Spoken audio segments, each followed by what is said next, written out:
Weekend na naman at ito ang episode 2 ng aming mini city diorama project. Matapos ma-layout ang circumferential road ay ito na nga at excited na kami kung uubra ba dito ang aming prototype na 1/64 scale na electric die-cast car.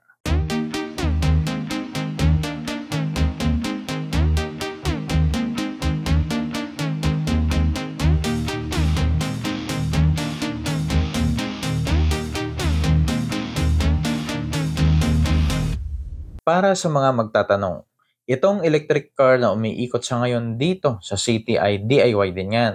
Rechargeable battery din ang gamit at isang electric motor.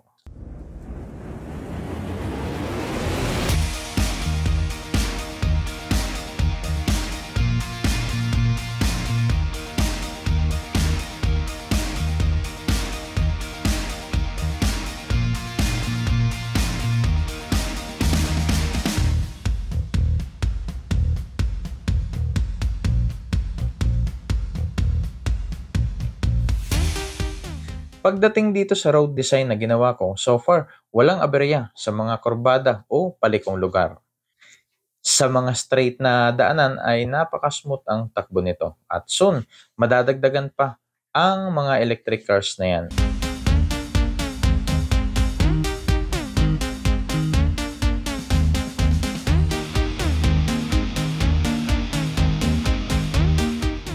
Sarap lang pagmasdan habang umiikot yung sasakyan sa buong lugar. Anyway, kanya-kanyang trip yan.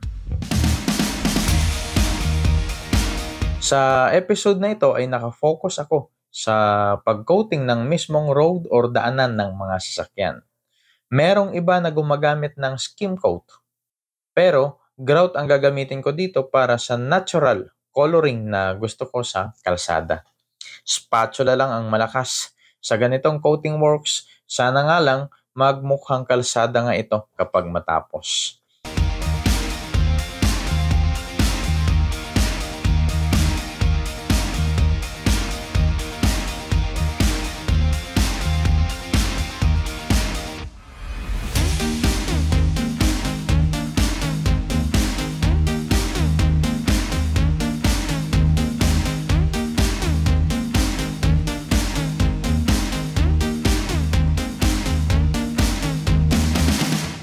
Dati-rate, mag-isa lang akong nagtitrip sa mga ganitong bagay. Pero sa ngayon, eto at may mga kasama na ako.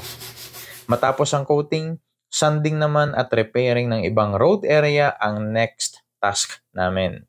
Medyo matrabaho at kailangan talagang paglaanan ng panahon.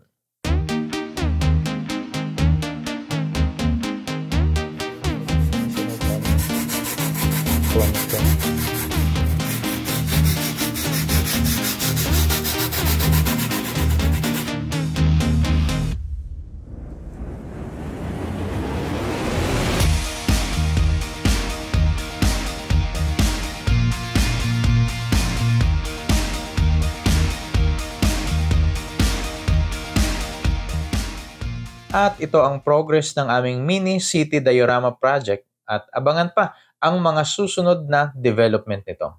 Isang magandang araw sa ating lahat.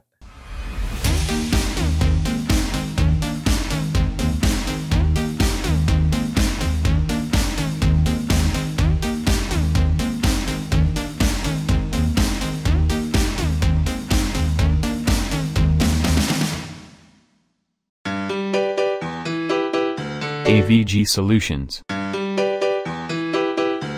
Don't forget to subscribe.